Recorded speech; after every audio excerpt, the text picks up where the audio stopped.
Hello friends, welcome to all educate academy के इस भाग में आप सभी का स्वागत है। मैं हूं अविनाश कुमार। आज हम लोग बात करने वाले हैं बिहार एसआई मेंस पेपर का सिलेबस के ऊपर। तो प्रिपरेशन कैसे करें, इस चीज को भी हम लोग ज्यादा डिटेल में तो नहीं पर बेसिक जानकारी लेंगे, प्रिपरेशन कैसे करें और बुक्स के बारे में भी कुछ जानेंगे और पैटर्न भी क्या रहेगा। ये सारी चीज हम इस वीडियो में देखने वाले हैं। तो इस वीडियो को देखने से शुरू करने से पहले यदि आप हमारे चैनल पर नए हैं तो चैनल को सब्सक्राइब कर लीजिएगा। एजुकेशन से रिलेटेड सारी जानकारी यहाँ पर उपलब्ध हो जाती है। सो प्लीज सब्सक्राइब करें। यदि आपको वीडियो पसंद आता है लाइक कीजिएगा, शेयर कीजिएगा और चैनल को सब्सक्राइब करना मत भूलिएगा। सबसे पहले हम लोग देख लेते हैं पेपर कितने।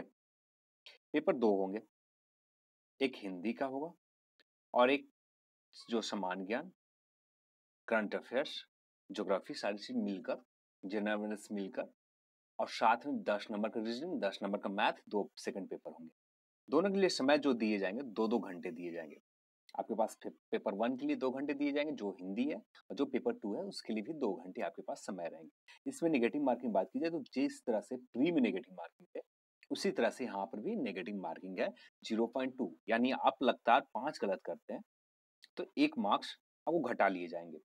और total number of question 200 question रहेंगे। जनरल नॉलेज, मैथ, रीजनिंग और साथ में हिंदी मिलाकर सारे क्वेश्चन जो नंबर रहेगा 200 क्वेश्चन रहेंगे। दोनों को पेपर मिलाकर 400 का एग्जाम होगा। जो हिंदी का पेपर होगा, जो आपका हिंदी का पेपर होगा वो आपका क्वालिफाइंग नेचर का होगा। आपको वहां पर सिर्फ पास करना जरूरी है, यानी 30% मार्क्स लानी जरूरी है। पर आप कोशिश कीजिएगा, मान लीजिए आप 30% मार्क्स आप 10 से 20 मिनट में स्कोर कर लें तो बैठे क्या कीजिएगा, कम से कम यहाँ पर स्कोर कोशिश कीजिएगा नेगेटिव बहुत कम बनाए, मैक्सिमम चीज पॉजिटिव कम बनाए। 50% से ऊपर स्कोर करने की कोशिश कीजिए, हिंदी बेहतर है। 30% तो नॉर्मली सभी लोग बना देंगे, तो आपको 30% के लिए नहीं यहाँ पर देखना है हिंदी पेपर। क्वालिफाइंग है, सिर्फ पास नेचर है, क्वालिफाइंग नेचर का है, इससे कोई फर्क नहीं पड़ता, पर आपको अच्छा करना है इसमें भी। अब हम लोग आते हैं मेन पेपर के ऊपर। तो जो जनरल हिंदी मैंने बता ही दिया, 100 क्वेश्चन रहेंगे, 200 मार्क्स का रहेगा। अब इसी तरह से general study, general science, civics, Indian history, geography, Indian geography India और मैथमेटिक्स एंड रीजनिंग, जो 100 नंबर 100 क्वेश्चन रहेंगे 200 मार्क्स के रहेंगे। ठीक है, यहाँ पर भी 0.2, यदि आप एक गलत करते हैं 0.2 मार्क्स डेडिकेट किए जाए, घटा दिए जाएंगे आपके पूरे मार्क्स में। जो मार्क्स है वो तो जाएगा ही, एक क्वेश्चन 2 नंबर का था वो तो जाएगा, साथ में 0.2 ये भी जाएंगे। अब आते हैं नेक्स्ट पर। तो यहाँ पर आप हिंदी ग्रामर भी कंप्लीट आप पूरी तरह से कर ले अपना, तो आसानी से 30% स्कोर कर सकते हैं। हिंदी ग्रामर से ही 30% से प्लस स्कोर कर सकते हैं, यानी 40 से 50 के बीच में आप स्कोर कर सकते हैं हिंदी ग्रामर सेक्शन से।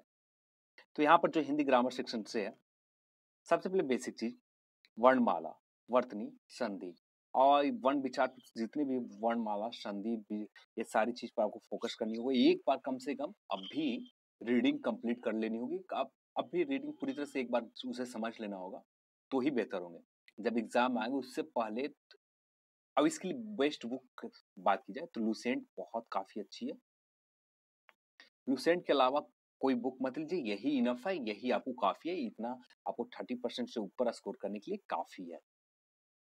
तो यहाँ पर जो वर्ण विचार यानी वर्णमाला, संधि, उसके बाद इसमें समास आपको देखना होगा, पर्यायवाची शब्द, विलोम शब्द, अनेक शब्द का एक शब्द, और रिक्त स्थान की पूर्ति करने के लिए भी आ सकते हैं। यदि कुछ वर्ड दिया रहेगा, सेंटेंस दिए रहेंगे, वो गलत है या सही है, इस चीज पर भी प्रश्न पूछे जा सकते हैं। क्वेश्चन कहीं से भी बनाया जा सकता है, तो हर तरह के क्वेश्चन से आपको वाकिफ होना है।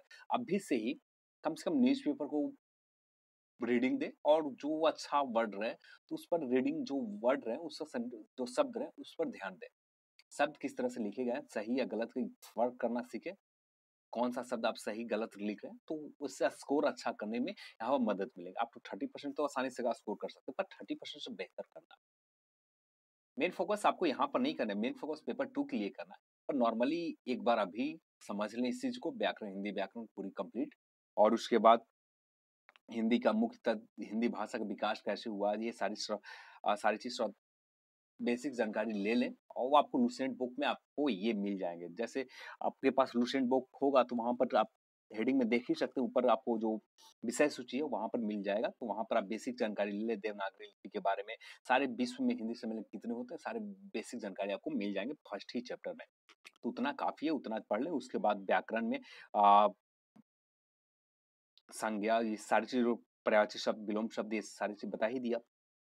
और यहाँ पर एक चीज़ और देखना होगा, तो यहाँ पर छंद, अलंकार और शब्द शक्ति रस, ये सारी चीज को भी देखना होगा। छंद, अलंकार, शब्द शक्ति, रस, ये भी देखना होगा छंद विचार में। पाठबोधन, वाक्य के अनुच्छेद क्रमबद्धता, लोकोक्तियां कहावतें बहुत अच्छे से देख लीजिएगा। इससे प्रश्न आपको 5 नॉर्मली रहेंगे, 5 से 4 नॉर्मली इससे क्वेश्चन रहेंगे। मुहावरे से भी इसी तरह से रहेंगे 3, 4, 5 के नंबर में। वाक्य की शुद्धियां, ये बहुत इंपॉर्टेंट है। वाक्य शुद्धियां, इसी पर आपको न्यूज़पेपर के से मदद मिल सकता है। आप थोड़ा सा भी ध्यान दे दें तो आप आसानी से इस सेक्शन को क्लियर कर सकते हैं। बस वाक्य भेद, विराम चिन्ह, बस बेसिक जानकारी ले लेनी है, उसके बाद सारा कुछ नहीं देखना। और फ्रेजेस रहेंगे, कॉन्फ्रेंसन रहेगा। कॉन्फ्रेंसन में आपको पढ़ना है, रीडिंग देनी है, उससे 5 क्वेश्चन आप आसानी से एक बार रीडिंग देने के बाद बना सकते हैं। इससे 5 से 5 100% आप स्कोर कर सकते हैं, थोड़ा सा भी ध्यान दे दे तो। यहाँ पर इस पर कुछ ज्यादा मेहनत करने की जरूरत नहीं है, कि मैक्सिमम जो जितने भी कैंडिडेट होते हैं, मैक्सिमम लोग हिंदी बेहतर होती है, बस थोड़ा सा पढ़ना। आप 10 दिन का एक टारगेट ले लें। अब यहाँ पर आप 10 दिन का टारगेट ले लें, 10 दिन में पूरी हिंदी ग्रामर कंप्लीट करना है, उसे समझना है। और उसके बाद आपका जो मेन पेपर है, 10 दिन नहीं तो 20 दिन आप कर दें, 20 दिन में आप इसे कंप्लीट कर लें। 20 दिन के अंदर आप इसे कंप्लीट कर लें और छोड़ दें पढ़कर। और जैसे ही एग्जाम आए, उससे पहले आप एक बार जरूर देख लें। जैसे जिस चीज में कंफ्यूजन होता है, चाहे विलोम शब्द, पर्यायवाची शब्द, मुहावरे, ये कहावतें, लोकोक्तियां, ये सारी चीजों पर बार बार देखते रहे। जब भी समय मिले, संडे को या बीच में जब भी समय मिले, एक बार उसे रीडिंग जरूर दे, जिससे आप बेहतर हो पाए। वहां पर बेहतर जितना कर लीजिए तो आसानी से आप 30% से ऊपर स्कोर कर सकते हैं। अब आते हैं हम लोग सेकंड पेपर के ऊपर। जो सेकंड पेपर है, 80 क्वेश्चन नंबर इसी बेस से रहेंगे। यहाँ से ही 80 नंबर का प्रश्न आपको पूछे जाएंगे, और जो मेन रहेगा इसी पर, क्योंकि यहाँ से ही कट ऑफ मेरिट लिस्ट बनेंगे, इसी नंबर पर मेरिट लिस्ट बनेंगे। क्योंकि यहाँ पर आपका स्कोर, आप कट ऑफ पर फोकस मत, ध्यान मत दे। यहाँ पर जो कट ऑफ पर जो लोग फोकस करते हैं, कट ऑफ कितनी जाएगी, पर कट ऑफ यहाँ पर फोकस करना ही नहीं है। यहाँ पर फोकस आपको रहना चाहिए कितना अच्छा स्कोर हो सके। मोर देन, जनरल कैटेगरी में तो मोर देन 90 स्कोर हो सके, मोर देन 80 कम से कम मिनिमम टारगेट रखिए, 80 प्लस स्कोर यहाँ पर कर सके।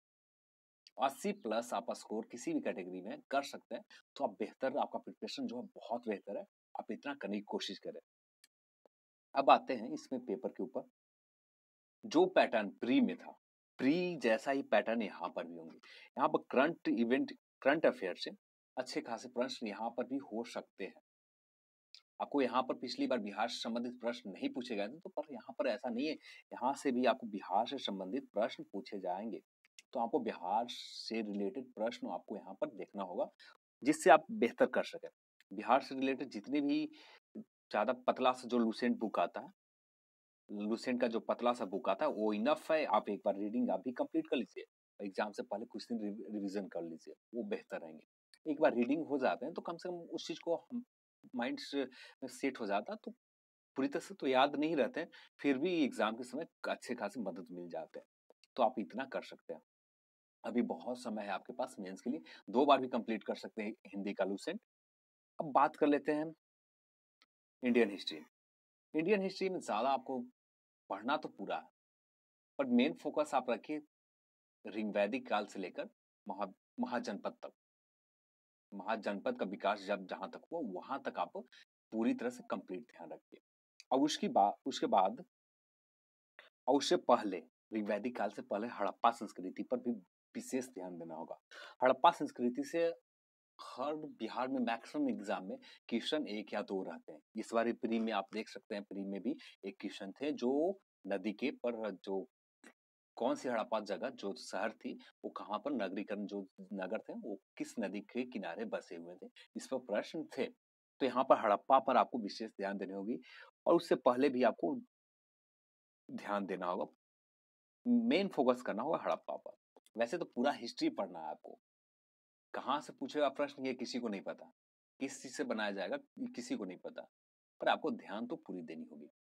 अब यहाँ पर एक चीज और ख्याल रखना होगा, लूसेंट तो आपको एग्जाम के समय काम करेंगे, लूसेंट एक बार अभी कंप्लीट कर ले, वो बेहतर रहेगा, लूसेंट हिंदी।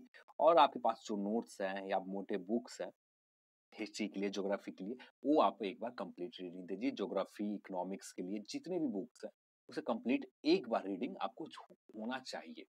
उसके बाद आप लुसेंट जितना बार हो सके पढ़ लें, वही बेहतर प्रिपरेशन रहेगा। वैसे यहाँ पर महाजनपद, मौर्य युग से भी अच्छे खासे प्रश्न रहते हैं। दिल्ली सल्तनत, मौर्य युग के बाद थोड़ी बहुत साउथ जो सातवाहन वंश है, कनिष्क है, ये सारी चीजों प्रश्न रहते हैं। कनिष्क से भी प्रश्न अच्छे खासे रहते हैं। तो आपको ध्यान तो पूरी चैप्टर को देनी होगी। यहाँ पर किसी चीज का स्पेशल यदि छाटा जाए तो ये बेहतर नहीं है। तो ध्यान आपको पूरा चैप्टर पर देना होगा यहाँ पर। तो किसी एक चीज को, और अब दिल्ली सल्तनत पर भी प्रश्न अच्छे एक दो रहते हैं। कभी कभी एक पूछे जाते हैं, कभी दो पूछे जाते हैं। यदि इस बार प्री में बात की जाए तो 2 प्रश्न दिल्ली सल्तनत से थे, 2 से 3 प्रश्न दिल्ली सल्तनत से प्री में थे। तो इसी तरह से आपको प्री में दिल्ली सल्तनत के ऊपर बहुत फोकस करनी है। उसके बाद आता है मुगल काल। मुगल काल पर भी अच्छे खासे प्रश्न पूछे जाते हैं। कभी कभी 1-2 प्रश्न रह जाते हैं, तो उस पर भी आपको फोकस करनी होगी। उसके बाद 1857 के विद्रोह पर आप देख लें, वो ज्यादा लंबा चैप्टर नहीं है, वो आसानी से कंप्लीट कर सकते हैं। उसके बाद की जितनी भी 1857 के से लेकर 1947 तक कंप्लीट आप एक बार रीडिंग जरूर दे दें। अब आप लोग कहेंगे तो पूरी तो आप लोगों ने बता ही दिया, तो पर क्या करेंगे? यहाँ पर जो सिलेबस है, सिलेबस तो पूरा है, तो बताना भी तो पूरा होगा, तो वहां तक आपको कंप्लीट करनी होगी। अब आते हैं करंट पर। हिस्ट्री में भी कुछ ऐसे करंट होते हैं, जैसे जितने भी पुराने स्थल है, कौन सा देश विरासत सूची में शामिल किए हैं नजदीक में, वो सारी चीजें। जैसे आप पिछली बार देखा जाए तो वो नीति जो शैली थी प्री में, इस तरह के प्रश्न कब शामिल किए गए, किस नीति को शामिल किया गया, ये सारी चीज पूछे गए थे लोक नृत्य। तो इस तरह आपको वहां पर भी ध्यान देना होगा। ठीक है, अब हम लोग बात कर लेते हैं ज्योग्राफी पर। ज्योग्राफी आपको कंप्लीट देखनी होगी। वर्ल्ड पर आप ज्यादा फोकस ना करें, ये काफी है। आपको वर्ल्ड के लिए यूट्यूब पर जो वीडियो मिल जाते हैं वो इनफ है। कौन सा चैनल है आपको खुद ढूंढना होगा। यहाँ पर मैं चैनल का नाम नहीं बताने वाला हूँ, आपको खुद यहाँ पर मेहनत करें और आसानी से एक बहुत बेहतर चैनल मिल जाएगा। 2-3 चैनल ऐसे हैं बहुत बेहतर है, आपको अच्छी तरह समझाते हैं। उस चीज पर आप फोकस करें। ज्योग्राफी पर आपको पूरी तरह से ध्यान देनी है। प्री एग्जाम में अच्छे खासे क्वेश्चन ज्योग्राफी से थे, तो यहाँ पर इस चीज को आप नजरअंदाज करके नहीं चले। तो यहाँ पर भी ज्योग्राफी के ऊपर अच्छे खासे प्रश्न पूछे जाते हैं, तो यहाँ पर भी फोकस करें आप। उसके बाद इकोनॉमी, यहाँ पर लिखा मैंने नहीं है। इकोनॉमिक्स पर भी आप बहुत अच्छे से प्रिपरेशन कर लें। कम से कम लुसेंट तो कम से कम कर ले। लुसेंट जो है, लुसेंट काफी है। लुसेंट में जो इकोनॉमिक सेक्शन है वो काफी है, और उसको कंप्लीट एक बार कर ले, 1 से 2 बार कंप्लीट पढ़ ले। अब उसके बाद इंडियन हिस्ट्री हो गया। इंडियन पॉलिटी आपको से पर भी आपको अच्छे खासे प्रश्न रहते हैं, यहाँ पर भी आपको अच्छे खासे मेहनत करनी होगी इंडियन पॉलिटी पर। तो इंडियन पॉलिटी का कोई छोटा सा चैप्टर नहीं है, आप पूरा कंप्लीट करना होगा। लुसेंट, कम से कम लुसेंट आप कंप्लीट कर लेते हैं तो आपका एक बेस जो है वो अच्छा हो जाएगा। और उसके बाद आपके पास कोई नोट्स बुक हो इंडियन पॉलिटी का, उसको एक बार रीडिंग दे ले, या कहीं क्लास जाते हो वहां पर ही आपको काफी बता दी जाएंगे क्लास में ही, जहां पर आप जाते हैं। यदि बेहतर क्लास है तो वहां पर ही आपको बता दी जाएंगे इंडियन पॉलिटी से सारे पॉइंट को डिस्कस कर लिए जाएंगे क्लास में ही आपके, तो वहां पर बेनिफिट हो जाएगा। अब आते हैं जनरल साइंस। जनरल साइंस से भी अच्छे प्रश्न रहते हैं। नॉर्मली आप 10 मानकर ही चलें, तो यहाँ पर भी लुसेंट इनफ है। लुसेंट का जो जनरल साइंस है वो काफी है, और एक साथ में लुसेंट के साथ में आप एक एसपीडी ले लें। ये आपको एक रिमाइंडर के तौर पर काम करेगा। एक बार आप लुसेंट पढ़ लें, उसके बाद ये एसपीडी पढ़ लें, एक आपको बेहतर ऑप्शन है, और आसानी से यहाँ पर बेहतर कर सकते हैं जनरल साइंस। अब आते हैं 20 नंबर के ऊपर। जो 20 नंबर का सिलेबस है, ये 10 नंबर का मैथ है, तो यहाँ पर आपको आपका मैथ पूरी तरह से अच्छा नहीं है, तो कम से कम आपको इसके लिए यूट्यूब पर यदि आप क्लास नहीं ज्वाइन करना चाहते, मिनिमम आधे घंटा से 1 घंटा समय दें। आधे घंटा भी समय देते हैं तो काफी है। आधा घंटा जो यूट्यूब चैनल, जो बेस्ट चैनल हो, सबसे पहले आप खुद उस चैनल को चुनिए। आप ऐसे ही सब्सक्राइब करते मत जाइए। जो चैनल आपको बेहतर लगे, जिनका समझाने की जो शैली है, जो तरीका वो बेहतर है, उनको सिलेक्ट या सब्सक्राइब कीजिए, और उसके बाद उनकी वीडियो देखें। वैसे राकेश यादव सर का जो बेसिक सा सारे यूट्यूब पर वीडियो मिल जाते हैं वो काफी है, आपको प्री के लिए मदद बहुत अच्छे से दे देंगे। तो 10 नंबर प्रश्न है, आपको 10th लेवल के 10th बेस पर रहेंगे। 10th बहुत आसान क्वेश्चन रहेंगे, आप 10 नंबर आसानी से सॉल्व कर सकते हैं। ठीक है, तो 10 नंबर में यहाँ पर simplification, average, percentage, time and work, area, profit and loss, simple interest और साथ में compound interest, time and speed, investment, HCM, LCM, problem age, bar graph, ये सारी चीजों पर आप pie chart, data interpretation, DI पर आपको बेसिक ध्यान देने होगी। जो भी प्रश्न आएगा बेसिक सा रहेगा, कोई भी आपको लेंदी प्रश्न आपको यहाँ पर नहीं पूछेगा। 10 में आप आसानी से 10 में 10 बना सकते हैं। 9 अच्छा आपका बेस है तो 10 में 10 बना सकते हैं, नहीं तो 8 से 9 के बीच, 8 से 5 के बीच में आप आसानी से बना सकते हैं, यहाँ स्कोर कर सकते हैं। उसके बाद आता है रीजनिंग, तो इस सेक्शन से भी 10 प्रश्न आपको पूछे जाते हैं। इस सेक्शन से आपका मैक्सिमम जो जितने भी कैंडिडेट होते हैं, ये सेक्शन मैक्सिमम लोगों को मजबूत होता है, स्ट्रेंथ पॉइंट यही होते हैं। पर यहाँ पर आपको कम से कम आपको प्रैक्टिस चाहिए। यहाँ पर जब भी मौका मिले यहाँ पर प्रैक्टिस दे, सप्ताह में 2 दिन भी प्रैक्टिस करते हैं, वीक में 2 दिन, तो आपको ये काफी सेक्शन है, आपको अच्छे 10 में 10 स्कोर कर सकते हैं। आपको यहाँ पर पॉजिटिव पॉइंट बना सकते हैं। आप उधर 60 बना लेते हैं, इधर 20 बना लेते हैं, तो 80 के प्लस आसानी से स्कोर कर सकते हैं प्री मेंस के पेपर में। यहाँ पर जो मेन डिपेंड है इसी पर डिपेंड है, मेंस पेपर का सेकंड पेपर में यही आपका फाइनल मेरिट सारी चीज इसी पर डिपेंड है।